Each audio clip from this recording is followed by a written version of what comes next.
আসসালামু আলাইকুম, কেমন আছেন সবাই? আমি আলহামদুলিল্লাহ, আল্লাহ রাখছে মোটামুটি ভালো। আমাদের এদিকে অনেক ঝড় বৃষ্টি হইতাছে, তো এদিকে আমি ভিডিওটা ভয়েস দিতেছি আর মাছ ভাজতেছি। তো যাই হোক, এই আপনাদের লগে বৃষ্টি শেয়ার করলাম।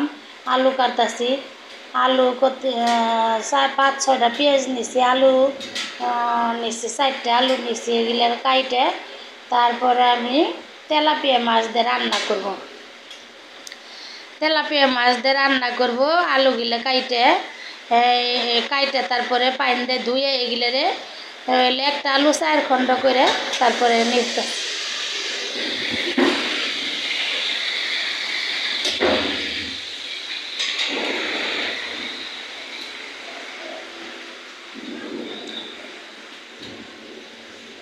তারপর আপনাদের এদিকে বৃষ্টি হয় নাকি জানান তো কমেন্ট করে। আমাদের এদিকে আজকে খুব জ্বর হইতাছে ঢাকা সাভারে।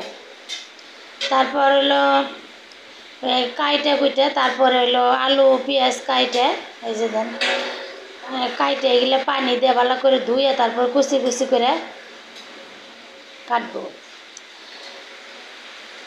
তারপরে ছাদে বেগুন গাছ লাগাইছি, ওইখানে একটা বেগুন পাকা কি সুন্দর, বললাম ভালো লাগলো, তা একটা ছবি উঠাইলাম। তারপরে মাছগুলো ভালো করে লবণ দিয়ে পাইছে ধুইতেছি। আপনার গোয়ারে আমি সব ভিডিওতেই দেখাই, আমি ফ্রিজের মাছ লবণ দিয়ে ভালো করে ধুই। লবণ দিয়ে ভালো করে কাইছে না ধুলে আমার ভালো লাগে না। ধুয়ে তারপরে আমি রান্না করি। তো এই যে মাছগুলো আমি লবণ দিয়ে 2-3 বার করে খসা দিয়ে ধুইছি। মাছগুলো আমার ধোয়া হয়েছে।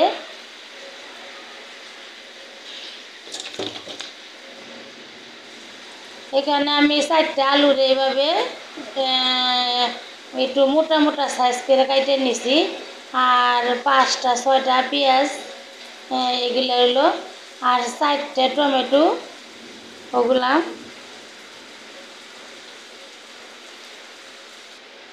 এগুলো আমি কাটে নিয়েছি। টমেটোগুলো আমি পরে কাটছি, টমেটো কাটবার আমার মনে নাই।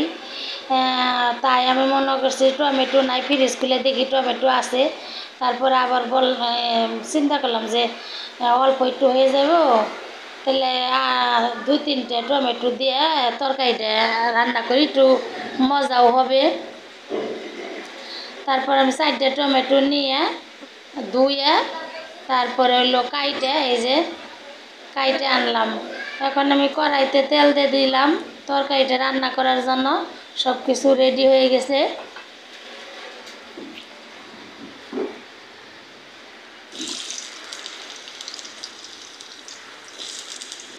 তারপর আমি কড়াইতে এখন আলু গিলেরে ভালো করে বাইজে নিব। আলু গিলেরে বাইজে আলাদা নামায় রাখছি। তারপর হইলো আমি এখন মাছ গিলেরে বাইজে নিব। মাছগুলো ভাজা হয়ে গেছে, এগুলো আলাদা রাখছি। আমার জালানার পাশে রান্না করে আপনাগুলোকে শেয়ার করলাম। এই যে আমার মাছগুলো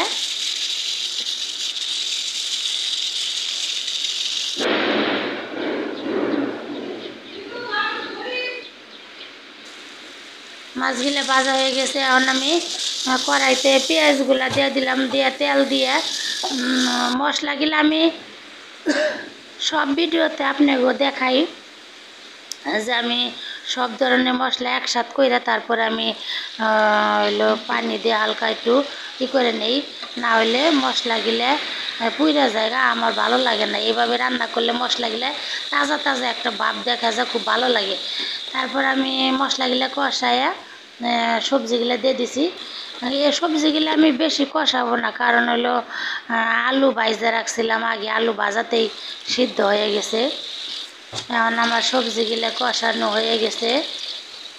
তরকারিতে পরিমাণ মতো ঝোল দিয়ে দিব, একটু ঝোল ঝোল রাখবো আজকে তরকারি আমি।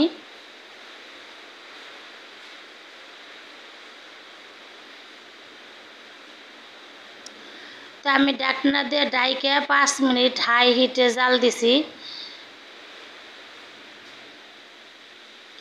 তারপরে রাস্তা আমার ঘরের সামনে এই যে আমার টিনের আউলি বেড়া দিছি টিন দিয়ে। টিনের এই পাশে আমার মুরগির বাচ্চা এসে পড়ছে। চুলায় রান্না রাইখে তারপর মুরগির বাচ্চা দিয়ে আমি খেদায় নিতে আসছি। এই যে আমার রান্না শেষ, আমি তরকারিটা নামায় রাখছি। এখন আমি খাইতে বসবো। সকালবেলা ক্ষুধা লাগছে, অনেক বেলা হয়ে গেছে আজকে। তে আপনাগুলোকে তা আমার ভিডিওটা কেমন লাগছে সবাই লাইক কমেন্ট শেয়ার দিয়ে পাশে থাকবেন। আপনি আর ভালো লাগলে